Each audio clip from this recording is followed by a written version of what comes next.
Hello, magandang gabi po sa ating lahat mga kainday. At ayan po, magluluto po tayo ng ulam ngayon. Ayan po, may spare ribs po tayo dyan. Nandyan na po yung ating patola at ang ating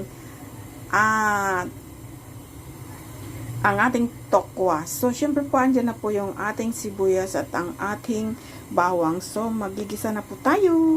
At maggisa na tayo ng bawang at sibuyas. At inilagay na rin natin ang ating spare ribs. Palalambutin lang po natin.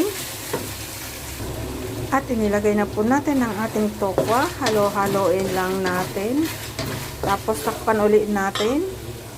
At yan na po, lalagyan na rin po natin ng konting asukal, chicken powder, paminta at ang ating oyster sauce. At nilagay ko na rin po ang ating patola. Luluto lang po natin.